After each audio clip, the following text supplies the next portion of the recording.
Good day to you all. I think we're going to start with a small little video footage. Here we go. It's the new style.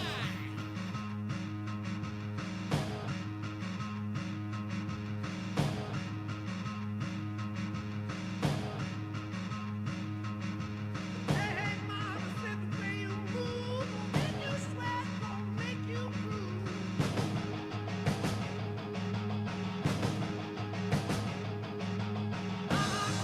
Way you shake that thing, gon' make you burn, gon' make you stay. Make you stay.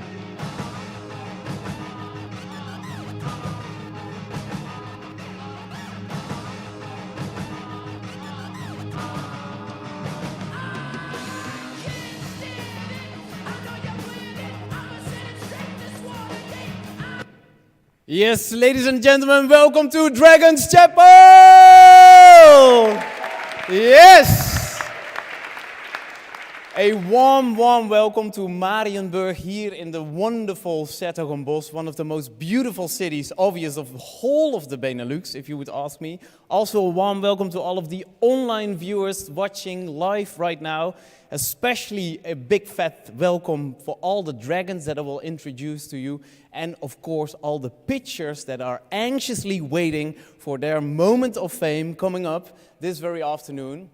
My name is Rudy, and it's my honor to be your host today in this wonderful location. Please, for the live audience, look around, as we are now in one of the oldest buildings of 's-Hertogenbosch. It was finished in 1488, and for the quick head counters, that's a building that's 534 years old. We can only hope that the businesses of the pitchers of this afternoon will last for at least this period of time. That will be so nice. It used to be a monastery, and now one of the partners organizing this event, the JADS, Hieronymus Academy of Data Science, who is hosting us here right now. There are way more educational organizations that got together and came up with this very first edition of the Dragons Chapel, in which we are going to boost the entrepreneurship here in Brabant.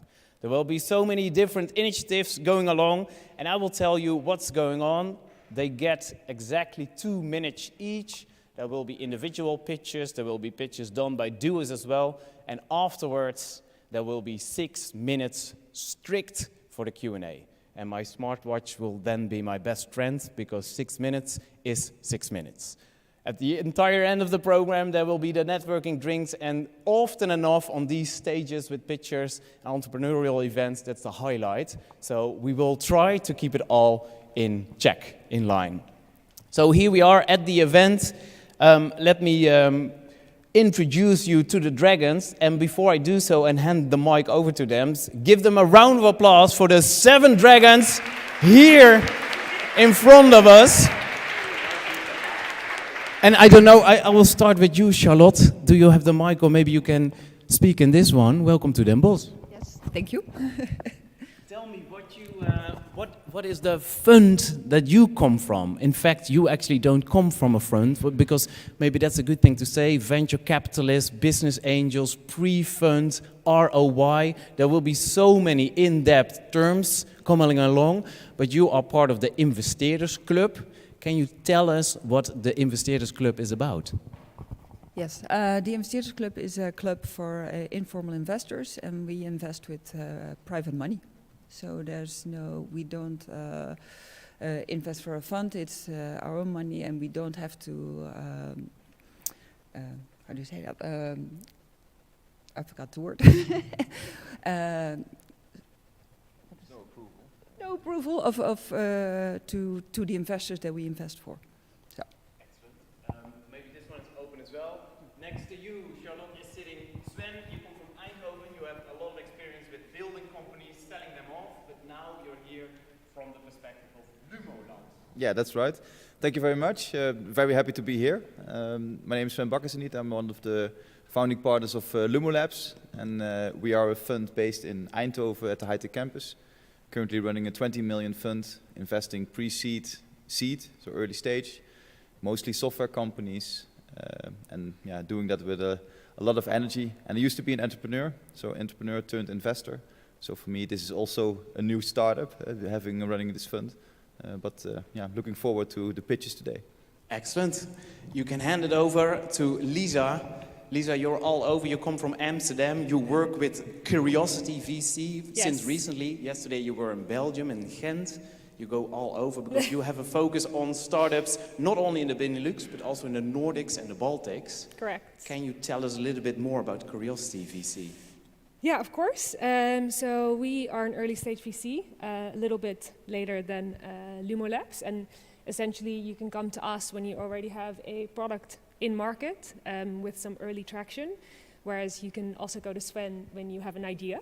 Bit further, but no. And so we as Curiosity, we focus on companies that are using artificial intelligence in B2B software. And so our tickets, kind of the tickets are essentially the amount that you can invest in startups range from $500,000 to $1.5 million.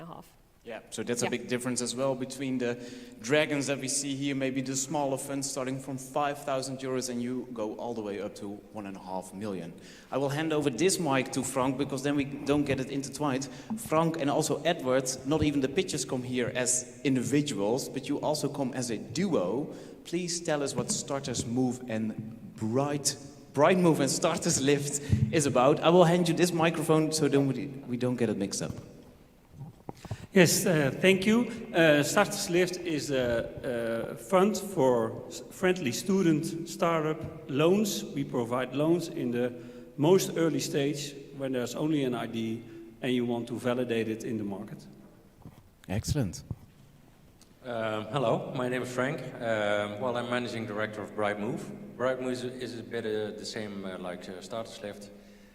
We are investing in tech companies in the ideation phase, so people who have ideas, designs or whatever and want to start a company, they can come to us for let's say 25 to 50k max. Yeah, excellent. Excellent. Please hand it over towards Nick, also coming from Amsterdam, together with your duo partner Bob, who we will speak to shortly. Nick. Yes, thanks Rudy, and great to be here. Yeah, Nick, I'm an investment manager at Energy Transition Fund Rotterdam. That's what I've got a longer history working with early stage and also later stage startups, but right now we're investing with Energy Transition Fund into startups in the seed Series A stage, tickets between $1 million to 10 million. We come from Rotterdam, but we also do investments in the broader space of the Netherlands, also to make an impact in the Rotterdam region. We recently invested in a company from Brabant as well. Next to that, I'm also in the IC, which is an investment committee of a new fund that has been initiated with Bob, who's here right next to me. And I think Bob can tell you a bit more about Round One, where I help in making investment decisions for the team. Excellent, Bob. Yeah. Last but not least, you were one of the pitchers before, just recently, a few years ago, and now you're sitting here being a dragon. Yeah, exactly. So I feel like one of the juniors of this Dragons chapel, but I think 3 years ago, I was maybe on the same spot as a lot of the pitches that we're going to say today, that we're going to see today, and yeah, now we founded an investment fund specialized for student entrepreneurs, so we couldn't be at a better place right now. Especially for students, and then especially for students here in the province of Brabant. Exactly. Are you looking forward to it? Super, yeah, looking forward to it. Excellent. You've got your mic. We're going to arrange that Charlotte gets her mic back as well, and then there's these in-between mics, so whenever you have a question, please feel free to ask them anything in the Q&As. And Bob's mic will also be the running mic by Jasmin. Excellent. So when there's ever a question here from the audience, feel free as well. Whenever we fit it in those 6 minutes in the Q&As, then we will be fine with it. So I said it before, the field is rather broad. There is funds, there is money, there are small tickets, there's vouchers, whatever. We will see what happens. One thing they have in common, they all want to contribute to support young Brabant entrepreneurs. And we're going to see 7 of them, some duos, some individual. And as I said before, they will have 2 minutes each. And in the screen, you all see in the upper corner a countdown clock of 2 minutes. And when the 2 minutes is done, everyone was clearly instructed to finish off their sentence. Maybe it's their final sentence, their call to action, because what is a pitch without a call to action? And I ask you all kindly to give them a round of applause as an extra reminder to wrap it up. And maybe we can practice. 3, 2, 1. All right. This is like a Monday morning kind of an applause, but I want a Friday afternoon kind of applause. 3, 2, 1. Yes, that's more like it. Excellent. So we have covered all duties, and obviously you know where the toilets are. You will all be fine. We will go on to the very first person that is going to pitch. And he is totally up for it. He's attached to the educational organization of Fontys, one of the partners. And he's here with his initiative, Bierpoort. Please get your hands together for the first pitcher, Davy Lindhout.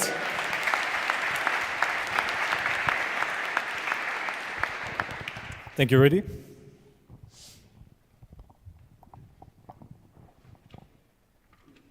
Time has started. All right, let me start by asking you all a question. Which one of you likes to wait for their beer? Ah. Let me start off by asking you all a question. Who likes to wait for their beer? Probably none of you. Who likes beer without enough foam? Probably the same answer. We've noticed that in the market today, this is a huge problem. The quality cannot be guaranteed by the current suppliers, both the breweries and the caterers. So we've came up with a solution for this by automating the entire drafting system. What we do is basically follow. You select the amount of beer that you want to order, you pay by card, and you wait 30 seconds, and after 30 seconds, a tray with 6 perfectly filled cups comes out. Half-a-liter cups, I might mention, sorry. By doing this, we tackle a few problems that the market currently is facing. There's a huge amount of staff shortage within the caterers and the breweries, so they are unable to provide stadiums such as football stadiums, festivals, and major events like the Vierdaagse in Nijmegen. What we do is basically take control of the entire drafting process. So all you have to do is select your beer and you wait until it comes out. Currently, we've successfully rounded up 2 grants, and we are ready for the next stage. What is the next stage, you might ask? We would like to secure funding in order to not make one machine, but to actually make an impact, because one is none. With this money, or the possible investment, we would like to expand our team in order to develop the machine further, as well as expand our business operations into multiple locations in the Netherlands, and perhaps in the future, maybe even Germany, Belgium, or Europe. Thank you.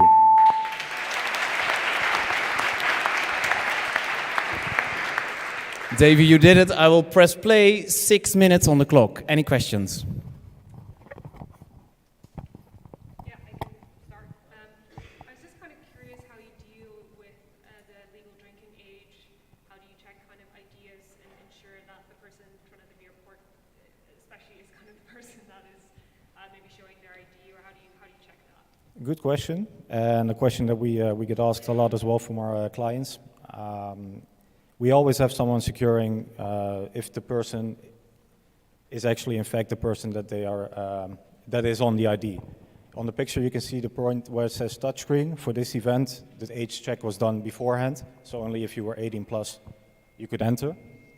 In those cases we can actually shut off the ID scan, but there is an ID scan to validate and someone checking if you're actually the person that is on the ID card. And how long does it take, the ID scan? The ID scan itself? Yeah. Takes about 4 or 5 seconds. Okay. Because I think the advantage of using a machine like this is also the speed. You want to get a beer quickly. Mm-hmm. So do you feel like that is an inconvenience for people to go through that process of putting their ID in the... in the machine, or in front of the machine? Most of the events and the business that we're trying to develop is located in secluded events, so events that actually have the ID check up front by buying the ticket. If you actually do want to engage into football stadiums, yes, that is a problem, or well, not a problem, it's a challenge, and a challenge that we would like to solve. Can you tell a bit more about your supply chain, how you're building this machine, and how you're preventing others from doing the same thing? I would challenge them to do the same thing. We are partnering up with major manufacturing companies to secure that if we want to make the scale up, that we can. The uniqueness about the machine is partly in the software as well as in the mechanical design. And are you building it yourself then, the manufacturing? I'm not an engineer, so I do not build it myself. Our engineers in the team, they do not either. The actual building gets done by the large manufacturers.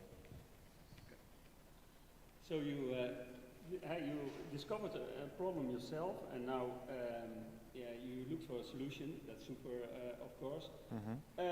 But the problem was a labor shortage, and that's why they created the long lines, the waiting lines.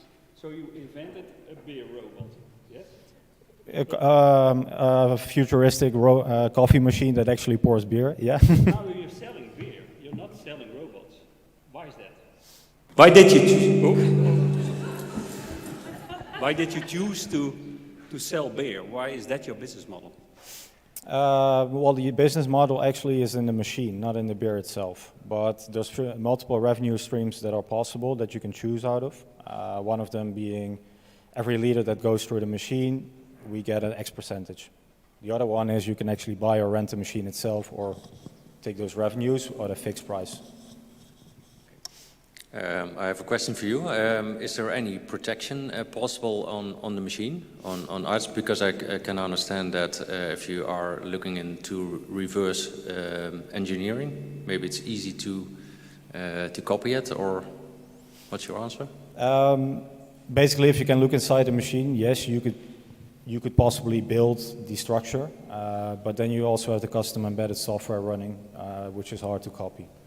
Okay, so it's basically the software that is unique for this machine. Yes, if you would like to reverse engineer it, please be my guest. Okay.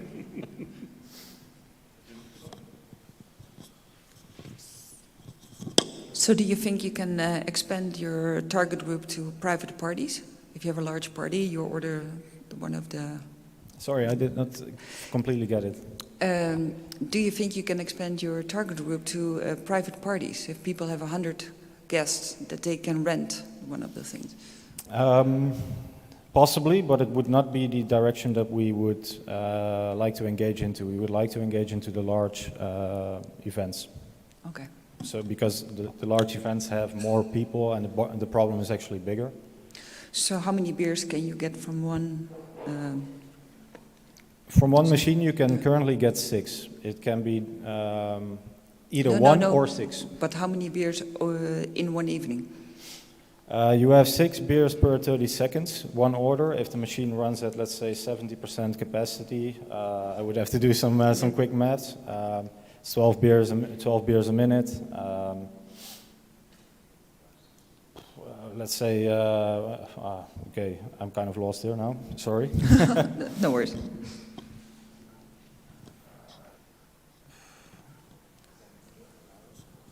$700 beers an hour. Yeah. Okay, let's put it at 700. Sorry. Kind of having a blackout here. Make it more easy for you. What time does it? How much liter can you provide before you need to refill it, or etc.? We've chosen a direction where we do not take kegs. We only take tanks. So a tank can be anywhere from 250 liters to 500 liter to 1,000 liter, or maybe even bigger if you have, let's say, a football stadium. You can refill those, or you can refill those so you never have any downtime on that. Yeah, okay, clear. What's the investment need? Currently, we're looking at an investment need of 500,000 in order to get extra engineers on the team, as well as expand the business operations. So you're looking at logistics, moving the machine to the locations, and the revenue model. The more machines you have, the easier it becomes to earn back the machines. That is the business plan. So if we have 10 machines, we can earn it back within 2 years. If we start at 50 machines, it would be a lot less, of course. Thank you very much. Thank you so much. Give them a round of applause. The very first picture. Thank you. Thanks. All right, so now we know exactly how it goes, and some of the technology is still from the 1400s, but we will get it up to speed, I promise, my apologies. We move on to the second picture, and yet and again from another educational organization, this time from the BUAS, and maybe you're not yet familiar with it. It's actually a new name, and it's the Brabant University of Applied Science, and this is going to be a duo pitch. It's one of the reasons as well, this whole entrepreneurial event is obviously quite international focused as well, because we have more and more international students and also working on big global topics. Today is actually the final day, November 18th, of the Climate Summit in Sharm el-Sheikh in Egypt, but they took it as a reference in order to come up with it for the pitch. Please get your hands together for the upcoming two pitchers, Isabella Forcini and also Alexander Janke.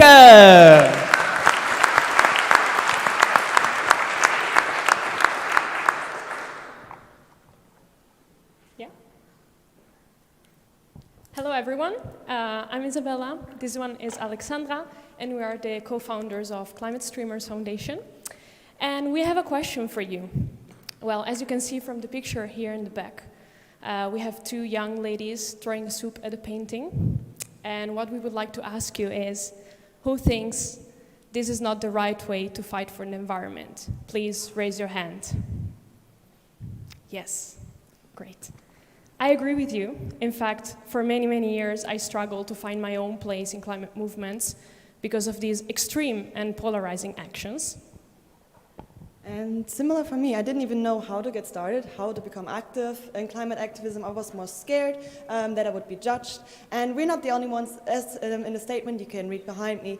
There are more people within our target group who feel pressured and who need a different approach of a climate movement. And we decided to create this approach with our Climate Streamers card game, which is a card game which is there to stimulate positive conversations about the climate crisis by telling personal stories between the participants. And we see already how well this is working. The card game is just one of the main factors of our impact business model. And with our card game, we're collaborating on a local, national, and international level with many different partners. And our sales are organically growing. We launched it in June after 8 months of development. And we launched it then, and until now we've already sold hundreds of copies, and it's growing and growing and growing. And therefore we already started with the butterfly effect, and we want to see, of course, how big it can get. So we also want to end our pitch with asking a question to you as the audience, but also, of course, live. And it's one of our questions, final questions from our card game, actually, and is, what is something that you can start today to contribute to the fight against the climate crisis? And well, let me tell you, you can invest in our impact business. Thank you.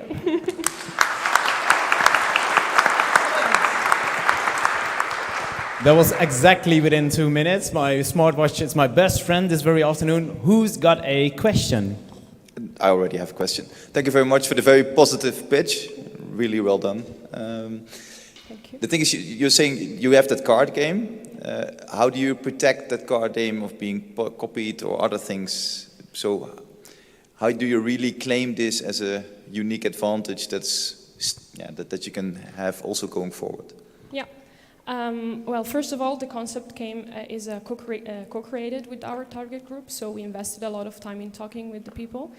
And we developed the questions, sentences, and all in these 160 cards in a way that is appreciative and positive. And the card game stimulates a space for everyone to express their opinion, which is what is missing at the moment in climate movements. Alex? Yeah, and if I may add, so far every time when we gave it out, we knew who we gave it out, who we could trust, of course, and we are looking into copyright right now, and yeah, gonna use some of our money or revenue that we got so far for copyright. Okay, thank you.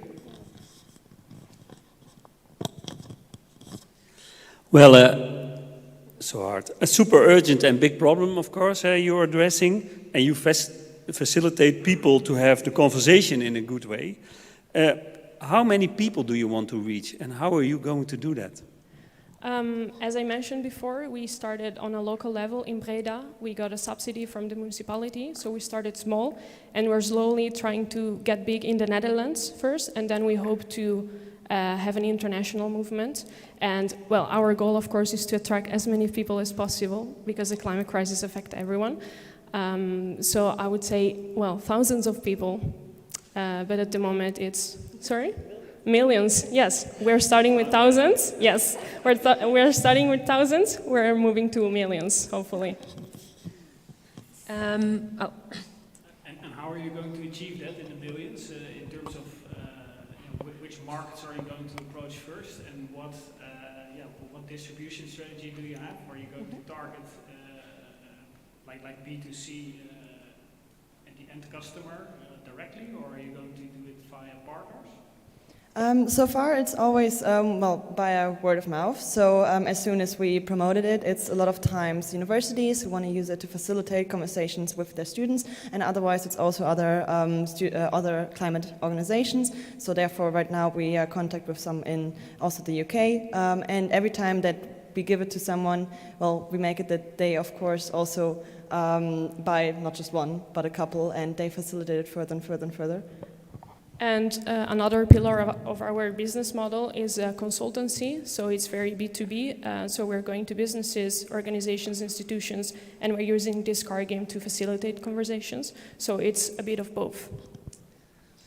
I have maybe a bit more of a question about the card game and the product itself, because you mentioned there everything is negative, my actions don't matter. But then I feel like your game is mostly kind of focused around having a conversation. So how is your game kind of playing into people then actually taking action after playing the game? Yeah, good question. The game is built in a way that invites people to tell their own personal stories and inspire each other. So all the times that we played it, people share tips, tricks, suggestions on things that you can actually do. And it's just a starting point to open the conversation and stimulate that kind of spark. But yeah, many times people are actually inspired by each other's stories. And we always ended with those final cards, which are also encouraging for a call of action, of course. So you first broaden up your mind, learn from each other, and then you harvest all together.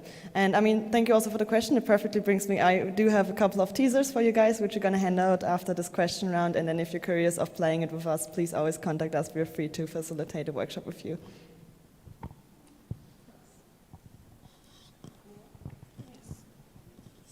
So besides a card game, are you also thinking of making an app that you can once a day, once a week? An app, you mean? Where you ask people every morning, like, what are you going to do today? Yeah, actually, in June, we had a graduate student from BUAS who had a graduation assignment with us, and together we co-created a concept for an application. And it's under development. The concept is still under development, but it's in our plans, yes. Okay, thank you.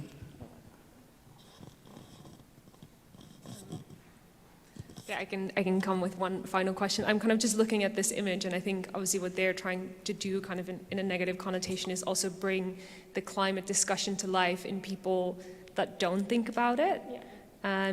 How do you see maybe your game developing in that way, or trying to reach audiences where I think this conversation should be held? Again, connection to our business model. Apart from the game, we also offer events, and at these events we try to use music, art, different kinds of tools and perspectives to engage with a diverse target group. And in our events we also have the card game, which we use to stimulate conversation. And what is very important about this card game is that the conversation does not only go to climate crisis, but many times it goes to education, health, poverty, economy growth. It goes into many different directions. Because as we know, the climate crisis is not just the environment, but many things. So, yeah. Nice, thanks. You're welcome. Yeah? I may maybe have a question for the Dragons, because some of you actually have a clear focus in what to invest in, isn't it? Is this something that is within your boundaries? You don't actually have a real focus, you just... what do you require? What's the investment needs? There we have different numbers in mind. So we do start with some of the around 5,000 and we go up to 40,000 right now, but that depends of course on the project, what you guys would like to co-create with us and what you are interested in investing in. But we would discuss that then in a private matter together. Clear. Yeah, I want to invite you to come to talk to us. We invest in impact startups, so contact your business developer at BUAS, and we're all happy to hear from you. That's one invitation by Edward already, and time is up. This was the second pitch. Thank you so much. Alexandra y Isabella. Thank you, thank you. They're all different, so you can also... And they're obviously handing out information already, reeling them in, all these dragons coming from various locations in the country and have various focuses on these pictures.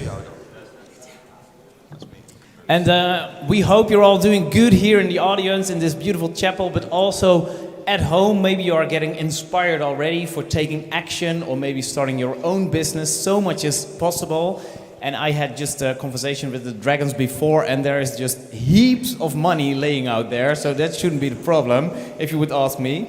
Maybe these upcoming pitchers, this upcoming duo, they actually have a home contest here at JADS, as they study here at this university on data science. Well, someone at least is very happy about that. Please get your hands together for Vincent Meijering and also Roman de Bruin.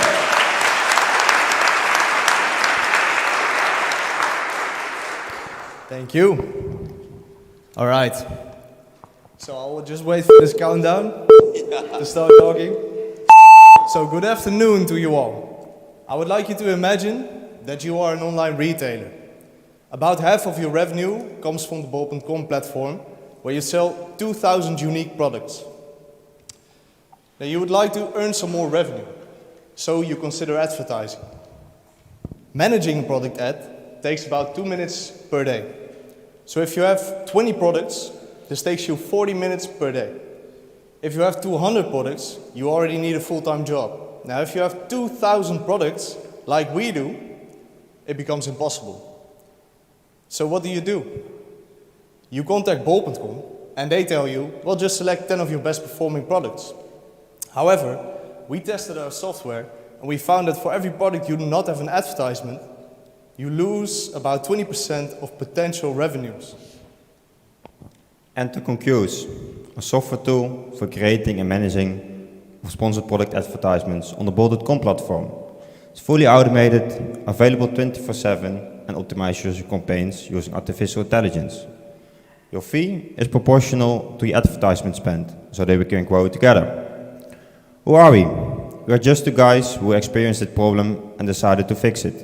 We have over 7 years of experience working together at the rapidly growing e-commerce store that I have founded, and on our journey we have matured as software developers. So why should you care? We are in contact with the lead ecosystem business developer at bol.com. They've guaranteed us to promote us to the network of over 50,000 retailers as soon as we are ready to launch. All we need right now is funding to mature our product. Yeah, and we admit it, Concuse is not going to save the world. But we know the market, we know the customers, and we know how to realize the potential of our product. So do you want to get to know us? Thank you.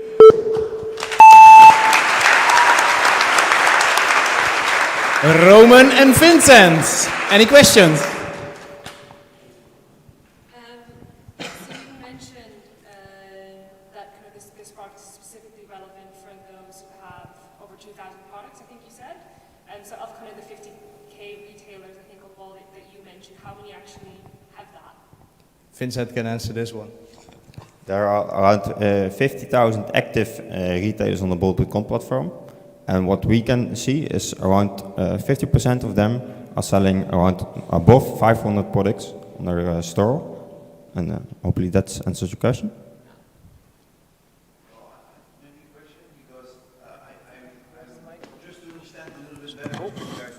Hold on. Yeah, just for my understanding, because you say that you contacted bol.com and they said, okay, sure, you want to advertise on our platform for maybe 2,000 products. That is not something that we're going to facilitate. Just pick your 10 best-selling products. Then they're missing out on a lot of money then at this point. So we spoke to bol.com, who gave us this exact advice, because we both come from an e-commerce company that were active on bol.com. We had this exact issue. So they advised us to select 10 of their best products because they know their system isn't scalable and they do not intend to make it scalable. Because we spoke with them, they say we rely on our ecosystem to develop these kind of software tools. And they have various reasons for that, and we can talk about that after the pitch. But that is the reason that, yeah. So they don't want to make it scalable, but if someone else wants to make exactly, tool that makes it it's scalable. not their core business. It's not something they focus on. They have a back end where you can manage your product advertisement, and they throw out an API and they say, okay, now you can do it, you can automate it yourself. And they are actively looking for parties who are automating and optimizing these advertisements. So if we make it, if we make this product, we are the first that automates the creation of advertisements. And all the other parties active on the platform right now in the ecosystem, they only advise. So they are the traditional online marketing agencies. That's an hourly basis. They do not automate that. So we will be the first to do that. I hope that answers the question. To some extent, yeah. Did you talk to, maybe the mic. Did you talk to bol.com if they were willing to invest in your company as well? Because I can imagine that your platform will profit them as well. And maybe you can share the profits, of course, but did you have a discussion with them as well? That's an interesting one. We haven't thought of that before, actually. So that's a very good point. We should discuss that with the lead business ecosystem developer. But no, we haven't talked about that. No. Okay. No. I think you need to help me understand a bit more. So bol.com, they advise you to use the best or the most selling products that you have. Yeah.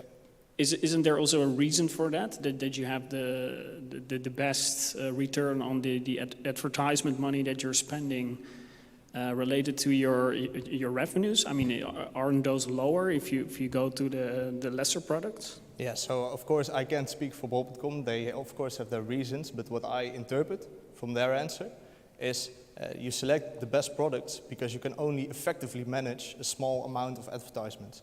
Because you get a lot of keywords, especially for your high-performing products, you get a lot of keywords, and all of those keywords have a performance that you need to monitor, daily perhaps, but at least weekly. So this takes a lot of effort, and you want to put your effort in your highest performing products because those generate the most revenue and are likely to generate the most advertisement revenue. So I think that's the reason they advise this. I hope that's answering the question. Yeah, but how does the advertising money? I mean, your product has extra cost, right? It comes with extra cost for the retailer. So how does it relate to the extra generated revenues? Do you have any sense yet with the extra revenues that they can generate with this? Sorry, could you repeat the last part? I didn't understand. So your product obviously costs something, right? The retailer has to pay you. And they have to do more advertising. How is the return on that? How is the return on their advertising euro that they need to invest related to their results? Vincent wants to answer this one. So what we do is we optimize their campaigns. We also create them, those campaigns, of course. What we do is we increase their return on their investment, so their return on their advertisement spend. And if we increase that return amount, then we maximize their value or their revenue for those products. And what we ask from them is a small fee based on the advertisement spend we they spend on getting the extra revenue on those products. And have you already measured the extra revenue in real life cases? Yes, yes. From our experience testing our software, it's around 10 to 20% extra revenue that we are able to obtain for those products. Okay, but that is testing your software still, so it hasn't been applied in real life yet. We are currently talking with our early evangelists, and we are testing our architecture, our prototype on their products, and that's where we've got those statistics from. Okay. This was 6 minutes Q&A with Roman and Vincent. Thank you very much. This was the pitch by Concuse. There were 5 entrepreneurial students on stage here already, and time's flying, but we're actually ahead of the schedule. I'm realizing that there weren't too many questions from the audience yet, but maybe you're not warmed up too much in this chapel. So, as I said before, money is no object. I want you in 1.5 minutes to come up with an entrepreneurial company if one of these dragons would provide you with 5 million euros. What would you set out to do? So this is an assignment to all of you in duos, 1.5 minutes on the clock. And of course, dragons, you can also participate. And later on, Jasmine will run with her mic because she's aiming at 10,000 steps in the upcoming 1.5 hours. She's flying by to catch some of your entrepreneurial suggestions. So 1.5 minutes on the clock. What would you guys and girls do with 5 million euros of a company investment? There you go. Good luck.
All right, all right, all right. Thank you all.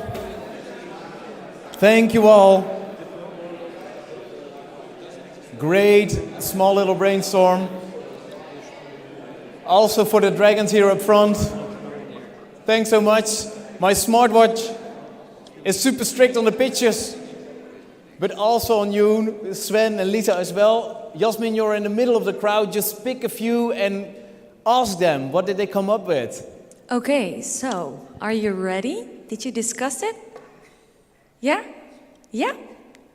Well, take the mic, it's yours. What will be the business pitch? Okay, thank you. Am I standing, sitting? Yeah, stand up. Hi. So this is quite an unexplored idea by me, but it will be mostly the R&D. So basically, R&D on technologies to create completely energetically independent houses and real estate, basically. So, so basically things like implementing solar panels into windows and finding out how to create roofs fully for solar panels or other technologies that can create energy in a green way. So it's like building elements that harvest energy. that can be used. Exactly, and implementing them basically anywhere you can on houses, so eventually they can become completely self-reliant. Wow, like the facades, the roof tiles, the windows, the hedges around it, everything should harvest energy. Exactly. Awesome idea. Cool, thanks. Thank you. Yasmin, who's next? We want to hear, yeah, a round of applause for this idea. Building elements that are harvesting energy. No? Didn't discuss? Who has this? Ah, here, we have one. Excellent. Please get up on your feet so we can see you. What is your idea? Hello there. My idea would be just-in-time production with 3D printing in the shoe business, because nowadays we like to have our shoes in the store or online, and why don't we just print them with a 3D printing possibility within Europe, for example? We could also use this technology with personalized shoe size, so we could scan the shoes at the size of your feet, for example, and then print the perfect shoes for each individually, because nowadays we use a scale which was, I don't know, created a few thousand years ago, and why don't we step that up to personalize every feet with every fitting shoe? Awesome idea. Good one. Thank you. Thanks. Okay, who is Maybe next? one more? One more, Rudy? Okay, here in the back. No? Volunteers? I'm gonna pick you. I'm gonna pick one, and then you have to talk. So, volunteers here in the front. Oh, they're all looking away. No business ideas? Maybe in the very first row with some dragons, they were chatting up here, Sven and Lisa. Maybe they came up with something. Not really? Concues. Bob. Bob, you've got an entrepreneurial mind. There you go. Yeah, but no, I'm not gonna pitch here the idea to build an island or something. It's basically an invitation, because we're here with a lot of students, and ideas are cheap and ideas are easy. So if you have an idea and you feel like, hey, this is something that there might be something here, we have this new program as Round One, a little bit self-promotion here, but it's called Koppel. So the idea is, if you have a good idea and you might not have the technical skills to work on that idea, or you're a technical guy and you don't have an idea but you want to get involved in the startup, go to our website and find people to work on your idea. You're actually using this assignment to just shout out the call to action. I mean, go to the platform, use your resources, isn't it, Bob? Of course, yeah. Excellent. Super. Round of applause for Round One. And that's another way to look at it. If we would just fuel Nick and Bob with the 5 million euros, they could hand out 1,000 vouchers of 5,000 euros. And this afternoon, they will only hand out one of them. But that's maybe an idea. There's another voucher, obviously, with Starterslift and BrightMove as well. And we are so anxious to see who will receive this. We will head on to the fourth pitch. And she is a student at the University of Technology in Eindhoven. Her idea, together with her compagnon Joram, is called Dembrace. She will be doing the pitch. 2 minutes on the clock as well. Please get your hands together for Evelien Nieuwenburg.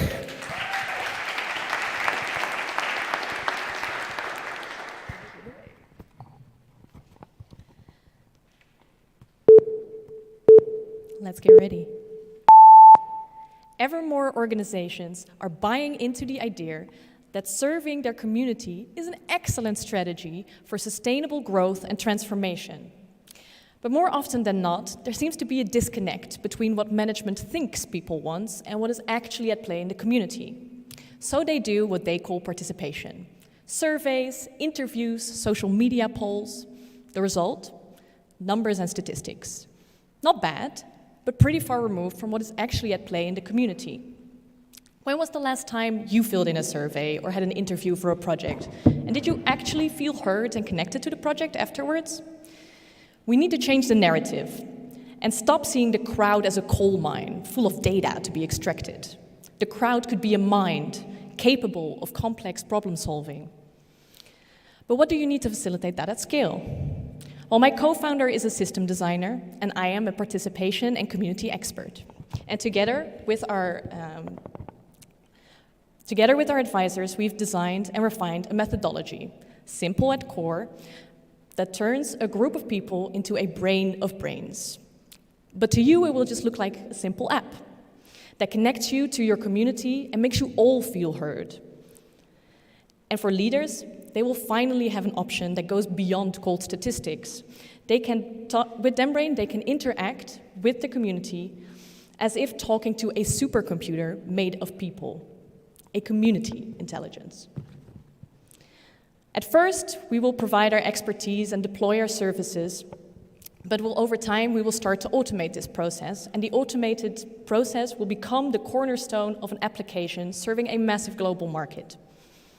We are here today because we are going all in. DemBrain is crucial for the future. We are at a tipping point.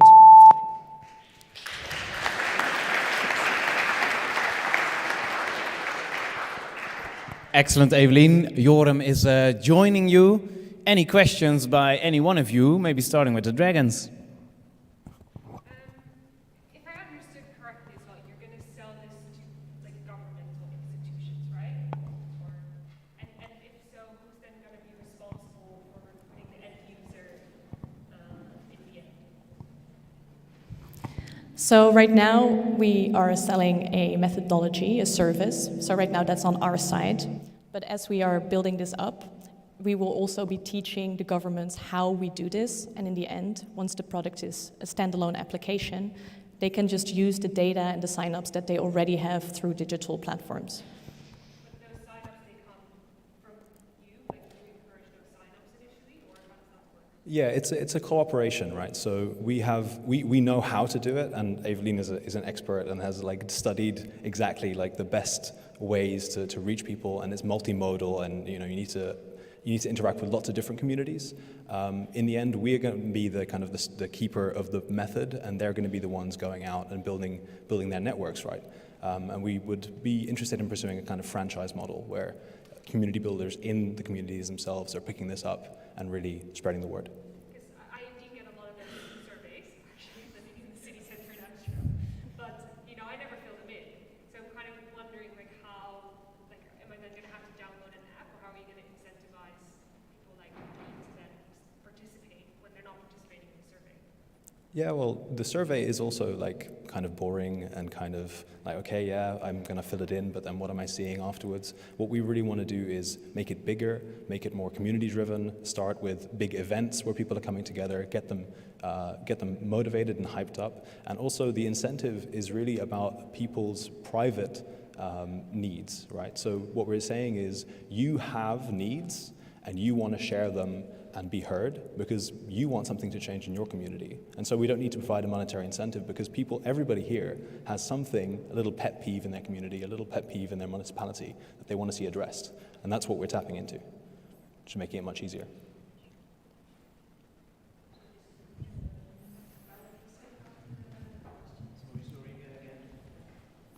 So is the question coming from the municipality or from private individuals? So what we see, it's actually a two-way thing. Both on the one hand, municipalities are wondering how to scale up, especially qualitative data research if it comes to participation. And on the other hand, we see that communities find it hard to organize themselves. And DemBrain can also be used in that group. So how do you know? What is at play? What do we find important together? Also mobilizes grassroots communities, NGOs, to become more effective with the resources they have available. So it's the same as a town hall meeting, getting people together? No. Oh. No. Explain to me. Well, the thing with a town hall meeting, right, is that usually you have somebody with an agenda and they have a predefined list of questions that they're saying, like, this is what we're going to talk about, and people might have to stand up and say, well, I think this. What's really unique with our methodology is the way that we gather information in a very decentralized way, where we're really figuring out what's at play within the community, and we're not just getting answers to questions that are predefined by the leadership. So it's really about bridging the disconnect between what the management thinks people want and what the people actually want. Does that answer your question? So who comes up with the questions that are going to be answered? The people. One of the first questions is... And they can throw it into the group? Sorry? And they can throw it into the group's app? You're thinking of social media, so one person comes up with a question and then puts it to the group and then everybody starts answering. Our methodology is slightly more refined than that, so it's much more about creating small pockets and small groups that then answer these questions, and they're then co-validated by other little groups, so that we don't have this viral effect where you have polarization and people talking about like problems that can never be solved, but really that it's about where is the draagvlak, where is the this broad support within the community, and where can we actually have actionable work. Okay, thank you. I have a question about competition. I read in your pitch that there is some competition. Yeah. Can you define what the success rate is of participation, or is that a difficult question? Do you mind if I get this one? There are some successful participation projects, but they're not scalable because they don't have a well-defined methodology. So they're going in and they're just trying anything. That means some projects fail, some projects succeed. What you see is that with certain methodologies that it's a success rate between 1% and 3%, and with other methodologies between 10 and 30%. And what we're aiming for is really kind of figuring out what are the best practices and pouring that into a mold that can be applied again and again and again, learning continuously. Where do you see your biggest challenge in getting this adopted, your methodology? I think right now the biggest challenge for us is the fact that we are still working analog. Right now our service is a workshop, and workshops are really hard to scale.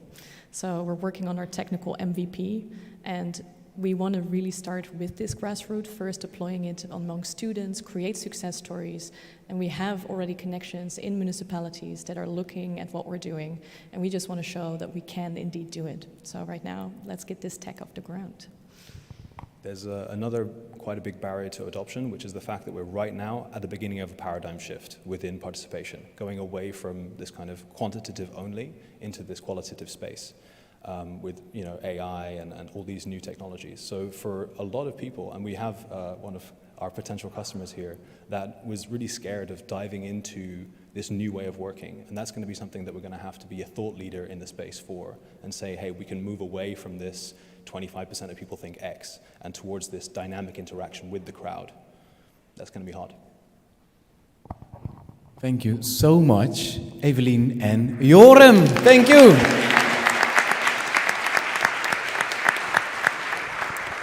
Well, it's a very insightful afternoon already. We learn about VC, venture capitalists, funds, pre-seeds, even before pre-seed vouchers. And I'm also learning that the bilingual language within universities is paying off. Wow, impeccable. Very good job. We move on to another town, to the town of Tilburg, because there is also the University of Tilburg situated.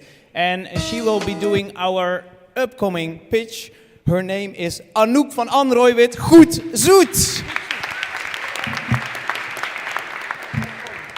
Thank you.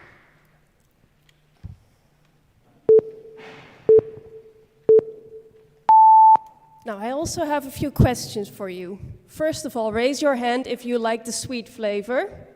Come on, yes. Now also, raise your hand if you know that excessive consumption of sugar is bad for your health. Now, did you also know that the market for sugar substitutes is increasing tremendously? However, most of these substitutes have physical properties that make them not suited for many, many food products. In addition, these substitutes are often produced on the other side of the world. This is not very sustainable. They are also mostly made from very scarce feedstock, such as corn. And we want to do this differently. We want to produce the natural sweetener called erythritol locally in Brabant. Now, erythritol has certain physical properties that make them among the best alternatives to sugar available in the whole market. We are also going to do this in a circular manner by using side streams that are left over from the fruit industry as our inputs. In this way, we can have a positive impact on society's well-being, as well as minimize our ecological footprint. Now, we believe that we are capable of doing this because we have a team with people consisting of strategic and technical expertise. We also have a location where we can do the development and production of erythritol. And we have started to build our own ecosystem of potential partners that are interested in this project. Now, all we need is funding to get started on the development of the process. Will you help us with this?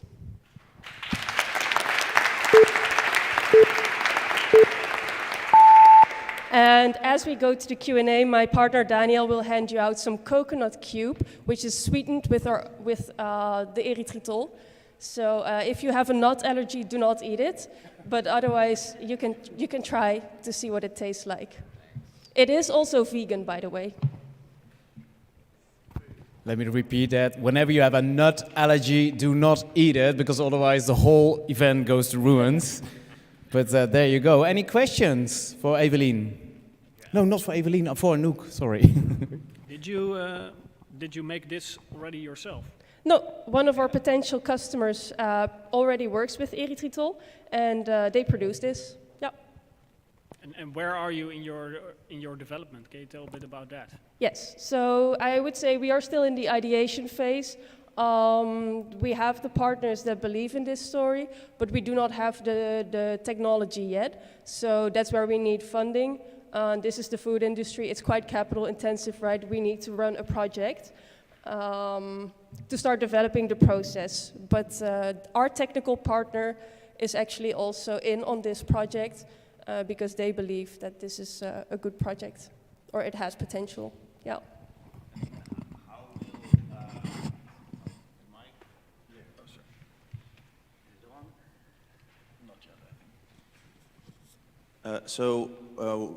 With a lot of these stevia kind of products or like replacements of sugar, you can't do everything with them because the properties, the crystallization and stuff like that that might be different. And so, for what can you use it? What can you use this for? What is it? Erythritol? Erythritol? Erythritol. Okay, I'm not gonna say that again. Do you want to take it? Yeah, so I'm Daniel, co-founder as well. Yeah, so the nice thing about erythritol, sorry for the name, but we can't do much about that, is that it basically has the same texture, as I already showed you, it's exactly the same texture as sugar. This makes it applicable to almost anything, and the nice thing is, compared to other sugar substitutes, you don't have some of the other properties. For example, if you have stevia at the end, you have this gooey kind of taste. It's the same with aspartame. If you have too much, it's not that good. Erythritol doesn't have that at all. So it's used a lot in baking materials, used a lot in beverages already. It already in the world is a 200 to 300 million euros worth of market, and it's growing every year about 9 to 10%. So there's really a huge market for this. I thought I believed I read in your pitch deck that it's double as expensive as sugar. So how are you going to convince afnemers, to use erythritol instead of just sugar, especially in large volumes that can amount to a lot of extra cost? Yeah, so that's actually a very good question. And the main reason is the fact that it has 0 calories. So the nice thing is that consumers more and more buy just based on calories, a lot of products. That's also what we've been hearing from our partners. And the fact that there's 0 calories and you pee out almost 97% of what's in erythritol, so there's no effect on blood sugar levels, really makes it attractive. Because for most suppliers, they can actually, because calories are lower, they can sell higher volumes because more consumers are actually going to buy it. Well, everybody knows, I think, sugar is a major health problem in the world, and fantastic that you are looking for a solution that also helps the world moving forward. But what is your biggest challenge right now? What are the barriers you confronted with? I would say that besides developing the technical process, which is a big challenge, this is not an easy process. But we believe in our partner because they do this for a living. They are an R&D company. So that is one challenge, but we think we can tackle it. The other one, which is the biggest one, is to make this scalable as fast as possible. Because in the beginning, this is going to cost a lot of money and not necessarily make a lot of money. But once you reach scale, of course, you can. So I would say that is the biggest issue that we have. Yeah. Okay, and what's the biggest challenge for next week? to make it small? What can you do next week? What should you do next week? What we should do next week is, so we're running the calculations of our project costs right now and find people that want to fund our project. Oh, we're very interesting, so I hope to hear from you later on. Maybe a question, what is your unfair advantage? So what is the competitive advantage you have? Because I hear technology partner a lot. So what is at the technology partner, what is at you, and how that's combined in Goedzoet? Yeah, so again, a very good question actually. So that's two-sided. One, it's what's in the technology partner, and two, is what's the unfair advantage then from that. So in the technology partner, Bodek actually is a R&D company that works with creating patents and scaling up R&D. So it's their specialty to actually create this IP, patent it, and normally they would give it to a client, but now they're all in on us. So this is their specialty. We both have a business background, which helps quite a bit with the strategy side, because they're very good in the technical side, but not as much in the strategy side. But then the question, what's the unfair advantage? And that's the fact that we're still small. So if you see many of the big companies, they also produce electritool, but it's often far away, and lots of their customers don't necessarily ask for local produced electritool yet. But we see it locally coming quite a bit. So we've talked to quite a bit of partners who are actually very interested in locally produced. But in a big company, to actually change your production of electritool from corn-based to waste material is very hard, and we don't have that inertia yet. And that's what gives us an advantage to actually build this IP and build this product. Okay, thank you. I have a question about competition, because you are going to fight with very large parties. Can the question be in 3 words? Competition, large parties. Yeah, competition, large parties. How are you going to fight with companies like Cargill? How are you going to find companies? Are we fighting companies like Cargill? Well, basically, I think we won't. In the beginning, we will be a small player, right? Like I said, we need to reach scale fast. So I think our strategy would also be to team up with a big partner. And is there some protection on your technology? That will be. There will be. Yes, we're working for that. Anouk and Daniel, thanks so much. They keep on asking, and whenever you give them one finger, they will take the whole hand, but they have to be strict because we have those networking drinks in mind. What I didn't mention yet is this is actually one of the final events of all these educational organizations in this very global entrepreneurship week. Well, even while we were handing out 5 million euros, you didn't come up with too big of all these entrepreneurial ideas just yet. Maybe it's just that you need a little bit more time, maybe a little bit more money, or maybe just a little bit more beer, who knows.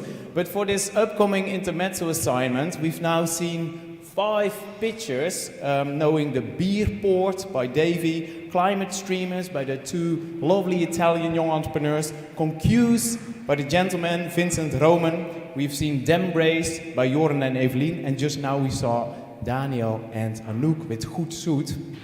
Yet and again, 1.5 minutes on the clock. If you had to pick one of these companies that you will had to join as an employee, as a co-founder, as a board of advisor, which of the 5 would you personally pick? Please pick your battle and discuss with your neighbor, and I will be back in 1.5 minutes. There you go. Which one would you join?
online, maybe you are now Skyping with someone or texting, or maybe you do it in your own mind. Who of the 5 will you join and why? Yasmin, you're in the middle of the crowd again. Just go round and check some of the answers. And I don't think it's a hard question, right? So I'm gonna pick someone because we don't have any volunteers. So I'm going to this side again. Which startup would you like to join as co-founder, marketeer? Well, for me it's either Beerport or Confuse, basically because I like beer, or I'm a partner at bol.com, so that's the most interesting for me and I would like to know more about it. Awesome. Good ones, yeah. Excellent. Who wouldn't clap at I basically love beer? That gets your hands together here in Sertogenbos. Next one. Which one would you pick? I would definitely go for Goedzoet, I think. I think their vision is very good and they have the potential to make the most impact. Also the local one, but I do also like the first one a lot in terms of money. I think a lot of money can be made there. If the 30-second time limit can be brought down a little bit, I think that's the main issue. Cool, thanks. One more? Do we have time for one more? So, last one. Well, I've missed the first 3 ones, but out of the last 2, I would pick the last pitch. Goedzoet. All right. Yeah, Goedzoet well. again. Excellent. Well, that's a good runner-up. There's also one hand, Jasmine, over there. Maybe just one more. One hand over there. Yeah, sure. Nick vandaag. So I text my wife, the first van Beerport. She says, hey, do you tell us all the copper? So I will go for the first one. All right, Beerport, it is for you. Yeah. Good one, thanks. But we won't do any unfair competition. We are not entirely done yet, not at all. We have another 2 pitches waiting for you.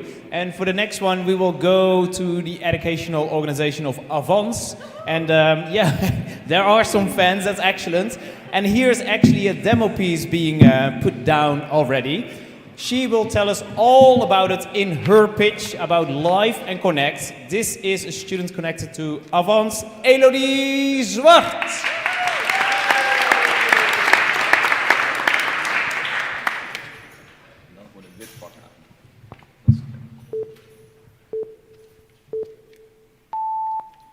We see a lot of division between people and cultures in society.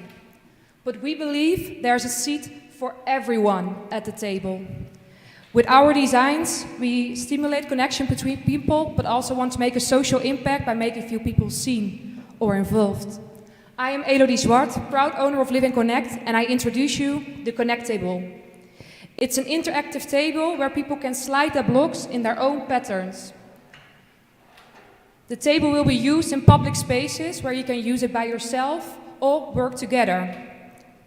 The intensity of the colors attracts the attention of people, and language is no longer a barrier since everything works visual. And are you done with the design? Just change the blocks or add different colors, so there's no need to change the whole table. And in this way we want to make sure our footprint stays small. We find out the last 2 months of testing the table that it truly connects people, but it also works in a therapeutic way. So people find calmness and peace by moving the blocks. The Connectable is unique in the market and doesn't exist yet. The last few months we won 2 awards and are currently developing our first extra large edition for City Breda. For us, it's a confirmation that people are longing for connection, even if it's a simple smile or an hello. And the upcoming months, we would like to use an investment for €5,000 for further medical research, and because we want to understand the needs of the people, and we want to understand you. Thank you so much.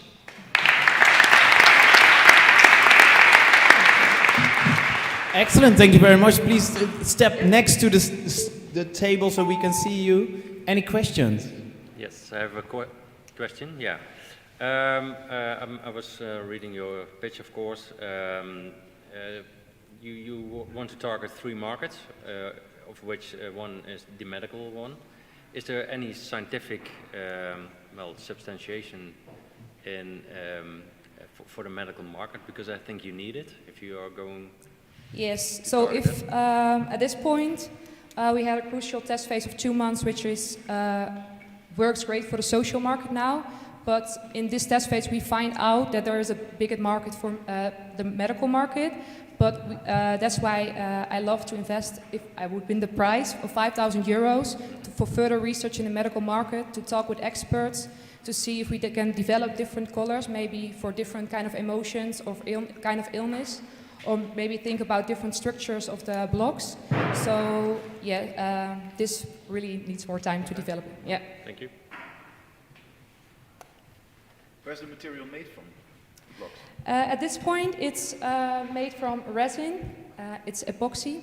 And in 2023, I'm going to have a collaboration with the Bio-Based Economic Center in Breda. And we want to start a project where we want to make a bio-based resin. So we are working for bio-based blocks at this point. But at the moment, it's not. At the moment, it's not. But the thing is that the quality is good, and the idea is that it can last long for multiple generations. So in this way, yeah, the footprint stays small. So because, yeah, the quality of the material. What is your plan in how to scale your company and sell a lot? So do you have a certain strategy to yeah, so the upcoming year we want to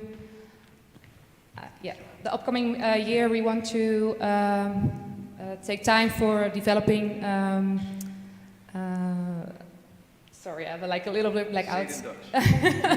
No, so the upcoming year we want to take time for further research for the medical market, but also upskill the production. And in 2023, I want to sell 20 tables in the market, but in 2024 it will be 70, and the year after 200, and that ends up of a revenue of 3 million euros. And are you then direct selling? I'm sorry? Are you direct selling it, or are you using partners? This is like I want to extend the team for a salesperson who understand the sales, but also understand the needs of people, because in the end it's about people and connecting people. Yes. Well, thank you. A beautiful product with a great cause. I can't wait to get started on it. You have to sit here. Yes, I invite you all after to try it. We will. Hopefully, we have time for it later on. What will help you and your business the most right now? Tomorrow, next week, next month, on the short term. What will help you the most? Well, like, of course, it would help to win the prize for further research in the medical market, but it also would help to have some help to see how we can extend the business in and to find the right people for the sale. So that would be, yeah. Sale. Yes, the sales, yes. How do you prevent, because you also say looking for public places where you place a table, how do you make it hufterproof? Yeah, so you can let fall down the block so it won't break, and of course, yeah, we include like a little percentage for people take away the blocks, and we want to save value to keep. If they take it, we want to keep an extra value of it. So, for example, our company, the NS Rail Station, for example, we want to make the symbol in the blocks, or maybe a little text or quote. So, if people take it, it still has value, and they maybe have like, yeah, it's the value at home. But still, we tested it so far, and people don't take it. But of course, there will be in the future, and yeah, we take a little percentage of it. Okay, clear. Yeah. Okay. Great. Yes. Thank you so much, everyone. Thank you, Elodie Zwan. Thank you very much. This actually reminds me of these interactive illuminated pebbles. It's an installation by Daan Rozengaarde in the Nut Lab. I just live around the corner, and there you also have these small little pebbles laying around, and there used to be a lot of them, and now a few less. This was the 6th pitch that you've seen. We move on to the final one, and it has a very new creative name. I've never heard it before because it's entirely new. It's called Bakkes, and he's attached to the HAS organization, obviously. Please get your hands together for Pablo Schultz.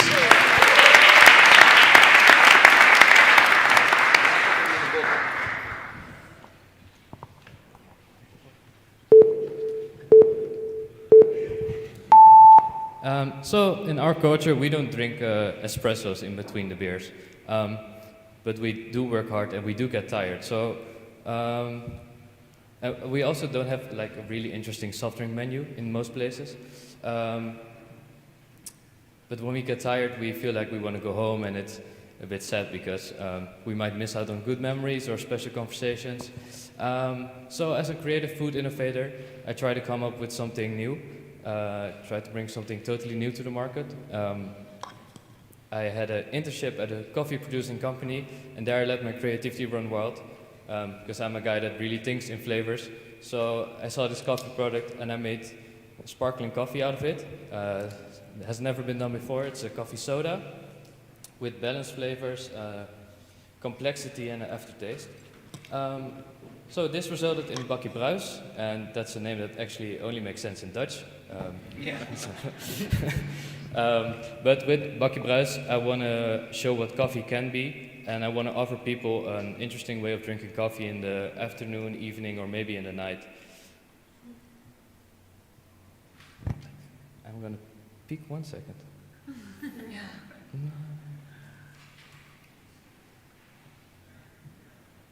Oh yeah. With this product, I want to spark more creativity because when you drink this, this is something you've never experienced before. You will taste it in a minute, and this is going to trigger your brain a bit because you've never experienced sparkling coffee before. So yeah, after this pitch, you'll get to try the first flavor, and this is Cherry Ethiopia. So the half of it is cherry coffee, and the half of it is sour cherry. The half of it is coffee from Ethiopia, and the half of it is sour cherry. And if you invest in me, you help me fuel my creativity and produce more flavors and let my creativity run wild. Thank you.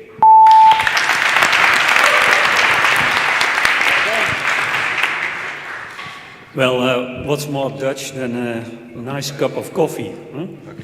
So, I'm curious, when are you satisfied? When this brand is a category name like Coca-Cola is, or when you sell X number of hectoliters Bakkes, or something else? When are you satisfied? When I'm satisfied, when I see that the creativity that I put in this drink, I get back from the market. Like when people enjoy this drink and it sparks creativity, that's going to be when I'm satisfied. But I think creativity is never ending, so with that being said, I'm never satisfied. Satisfied as a businessman, or maybe? Right. Okay, satisfied as a business. I would love for Bakkes to be a term which we use to say like, hey, do you want a Bakkes? That would be awesome for me. Name. Yeah, exactly. And how much? Wait. Oh. Otherwise, people back home won't hear you. Of course. So it tastes actually pretty interesting. Congrats on that. And how much does it cost? One Bakkes? So to businesses we sell for $2.50, and this is quite a lot compared to like a Coca-Cola because we do half coffee and half fruit juice. So this is a lot more expensive than water with sugar and chemical flavorings. But in retail it's usually for $3.50, and depends on where you sit really. For in the horeca, how much you pay for it. And do you make it yourself in your? Oh yeah, we use 2 minutes is short. We work with a factory that produces sodas. He's actually become a good friend of mine, and but I started out with the soda stream in the kitchen, testing. But now we have a certified company that works with us, so okay, that's cool. what we do. Cool, Yeah. interesting. Yeah, very nice to taste this.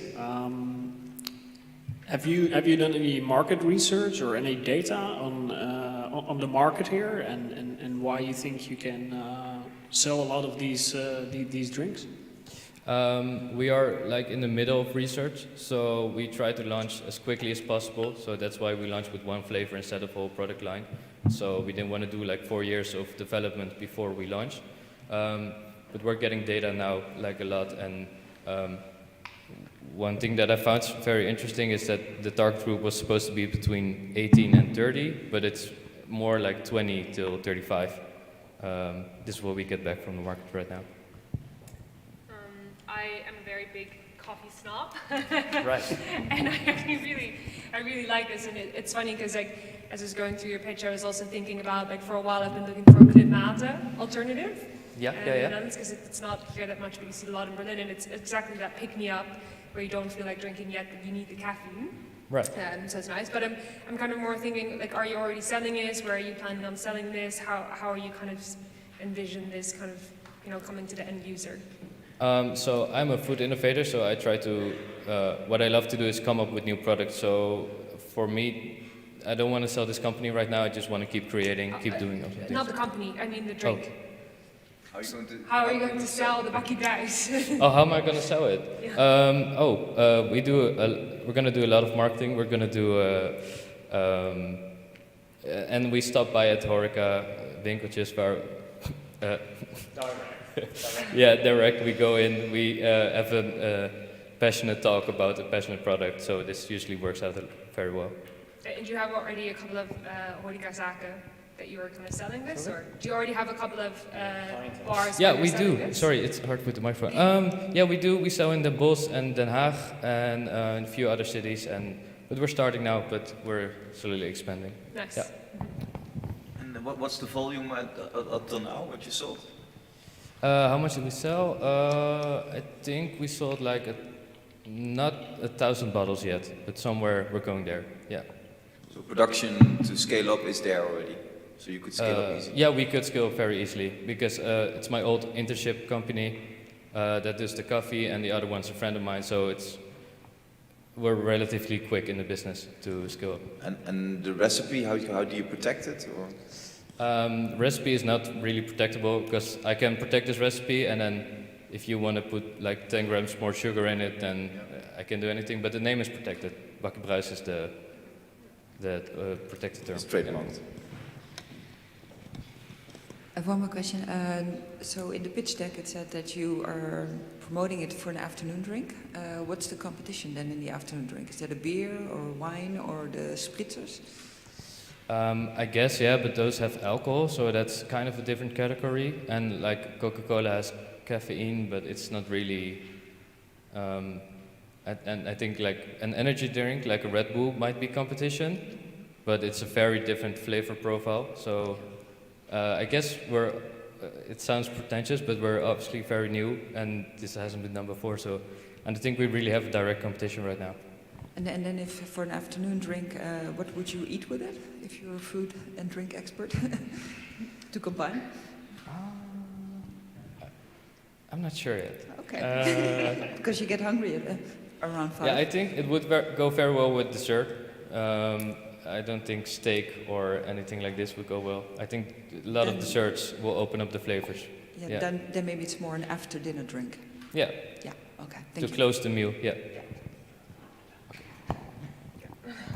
Unfortunately, we have to round it up. This is Pablo Schulz.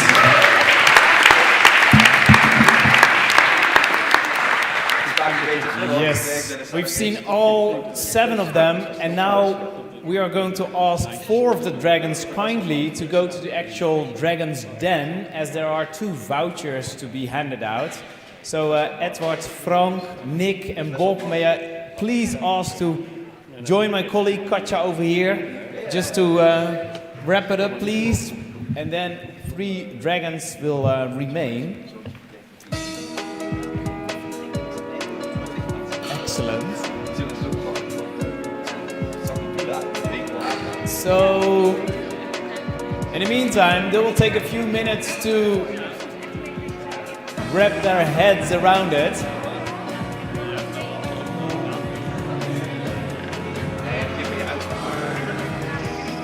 And actually, Charlotte, Sven and Lisa, you are still here with us. Please pick the mic, Sven. How do you go? How did you like the event? Please pick it up and... Yeah. Yeah, it was very diverse, to be honest. Switch it on. It is on. It is on. Oh, it was really interesting to see the diversity of the pitches, to be honest. For me, normally as a startup, I'm looking more at digital business. So seeing a bakkie Bruis, for instance, is really something special. Yeah. But also Goed Zoet, I think it's really amazing what potentially could be done. So I like that a lot. Yeah, thanks. It was a very broad range of all of these students. Some actually think in flavors. That's whole new to me, you know. Lisa, how did you like it? You've seen so many different pitches. We were kind of strict on them with the 2 minutes, and then... Yeah, I think it's funny. I really agree with Sven. Like normally I look at very digital driven business, so it was very nice to kind of have product businesses, you know, like the table, but also the bakkie Bruis, and so for me it was quite and things that are being offered as well, that you could actually eat or drink. And I like it kind of, you know, I really like the vision that some of the startups gave. Like it's really quite big, you know, innovative as well, and yeah, so I thought there was a lot of creativity on stage. Excellent, excellent. And Charlotte, moving the mic to you, you have, yeah, in my view, it's like meeting new startup and matching them with potential investors. You said before we went live that you have each 6 weeks, there's a pitch stage, so you've seen many pitches before already. Yeah. What are some general recommendations for people that are viewing or maybe are here in the audience and are at one point going to pitch as well? What should be done in order to get the attention of these investors? I think the most important thing is the enthusiasm, which we also saw here this afternoon. Because if you see an enthusiast entrepreneur, then you want to talk with them further. And but the idea has to be realistic, also the money that they ask for at the stage that they are. So if they're very, very early and they ask for $1 million or 2 million, then it has to be very technical, because we do want to see some revenue and we do want to see the potential of it. The clients, etc. So the first thing is actually how you pitch, the enthusiasm, the motivation about it.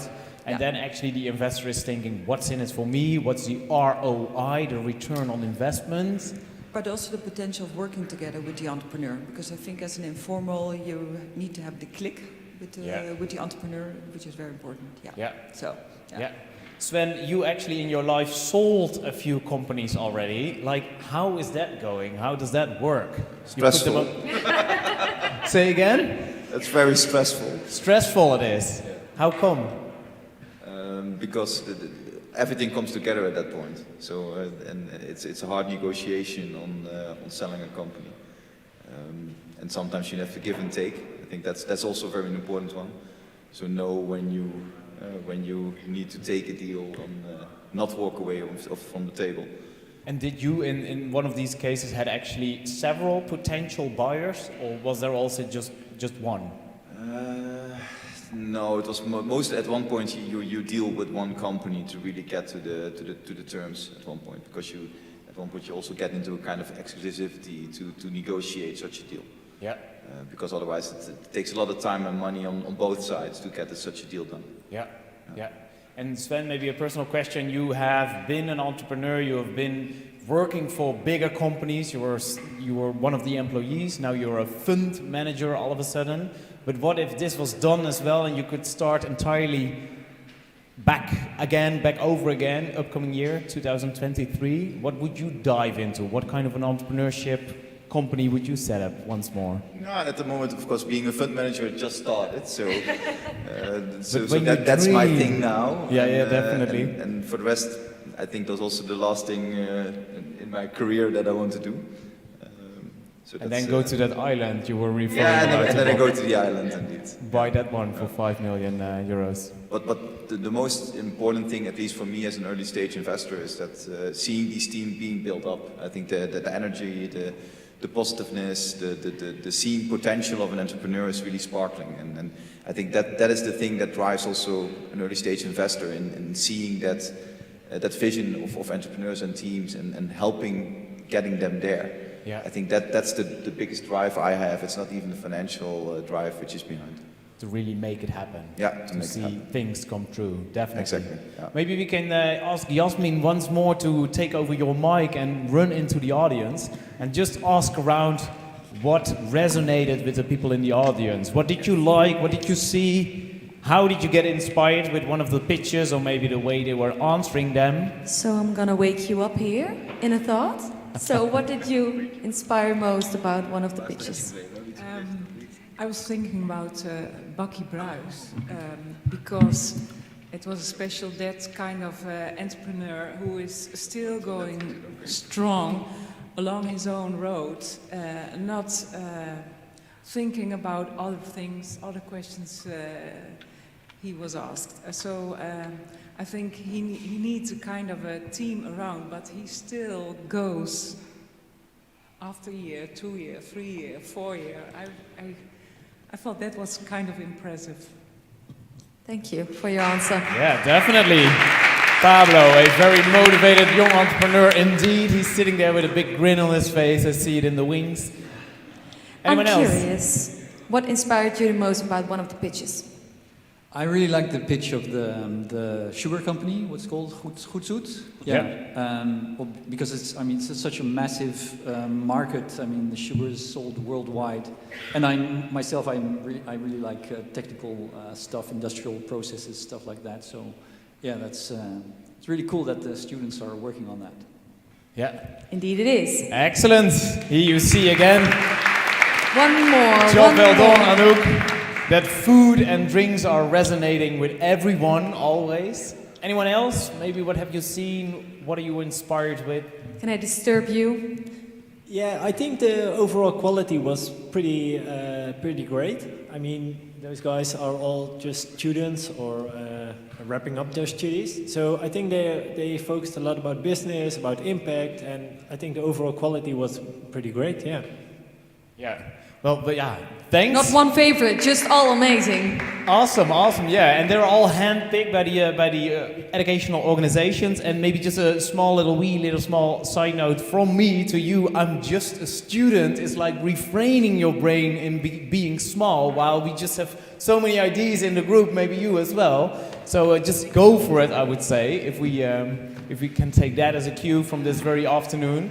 We see 4 of the dragons coming back, and now the whole dragon pack is full and complete again. And here in the screen you already see the big BrightMove logo. And maybe it's a good point to ask forward Edward and Frank to step forward. Then I'll hand over the mic, or maybe there's the separate mic somewhere.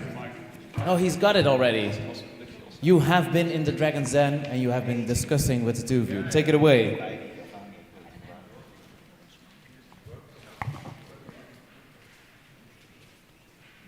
Yeah, now it's working. Of course, it was a tough discussion about, to whom we would give the voucher. One of the decisions that we made was what can people do with 2.5K? So that was a bit of an influence for our decision. But we thought it was well spent for Live and Connect. Please come forward. Elodie. I will give you the microphone. Elodie Zwart. Yeah, and Live and Connect. Especially because, of course, of Starterslift and BrightMove, we want to support you, of course, to go to the medical market. For that, you need a bit of more scientific base, I guess, to go into that market. And that's why we wanted to allow you the 2.5K. That's so amazing. Thank you so much, and really useful. And I can't wait to start with it. Thank you. Awesome. Please step forward, and you will get the voucher. There's a photographer. Come in the middle. Yeah. Over there, Edward, maybe if you want to look over there as well, there's flowers and also a round of applause! Yay! Excellent, job well done. That's one very cheerful entrepreneur. Awesome. The voucher of BrightMove and Starterslift. Excellent. Gentlemen, thank you so much. And maybe Elodie, you want to take the voucher, the actual voucher? That's a good thing. Close the deal. Thank you so much. Maybe you want to hand over the mic towards Nick and Bob. Awesome. Yeah, it's all in the details. It's maybe a funny story. I was with one of the educational organizations, I won't name it, but it was in Tilburg, and I was presenting the master's diploma ceremony. And even before we went out of the room, so this took just 1 hour of their lives, they were studying for 4 or 5 years, one of the students actually left his diploma just laying around, you know, within the 1 hour, like, incroyable. Anyways, we come forward, Nick and Bob, give them a round of applause!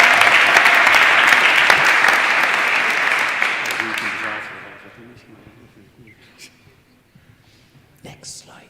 I think, yeah. No, BrightMove. Doesn't move.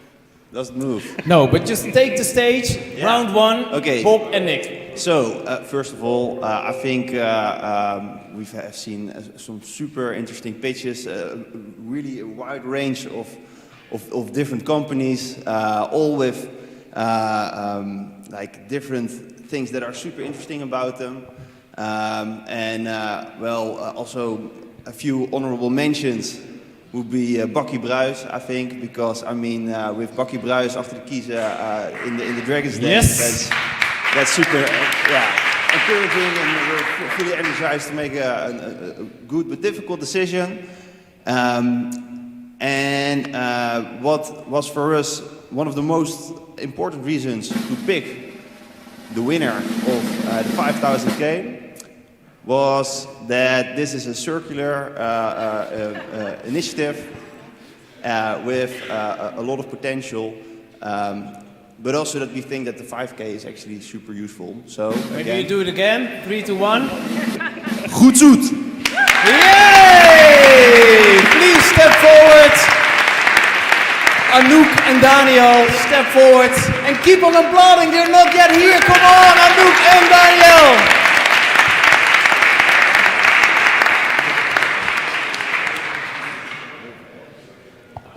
Always step forward, like a pro tip. Bob, Nick as well, be in the lights, because then people back home and also the audience can see you. Once more, round of applause for Anouk and Daniel.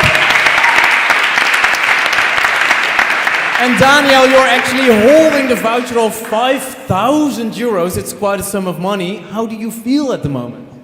This is great. This helps us so much. Also, just for potential partners to show that we actually have the potential and we can grow this. And this will go towards the research that's actually needed to make this happen. Just really happy that we participated in this, and can't wait to go forward. Yeah. Thank you so much. Awesome, awesome, awesome. Bob, I guess you were a student just a few years ago. I think this is a dream come true, isn't it? Yes, for sure. And I think it's good also to mention that, 5K, it sounds like a lot of money. It is, of course, when you're working with things like this, it's just a good kickstart, but not everything that you need. So we really want to continue the conversation with you guys. We can help you, I think, not only with things like this, but also with network and other possibilities like that. So we're very happy to continue the conversation with you guys. Excellent. One final round of applause for these pictures. Thank you so much. This was just round one by Bob and Nick, but they want to do it at least 999 times over. And please, I ask forward all of the pictures, because all of you will be getting flowers and will be on the photo. So please get to the stage so we can photograph you. And then I'm going to wrap it up. Ladies and gentlemen, my name is Rudy and this was Dragons Chapel. Please get your hands together for the whole of the Dragons in front of here, for the people back home and in the audience. On behalf of all the educational organizations, I invite you for the drinks, and those will be downstairs. I would say to the technicians, swing on that music, and one final round of applause for all these wonderful pictures! Yes! Thank you so much, and I see you at the networking drinks. Hey!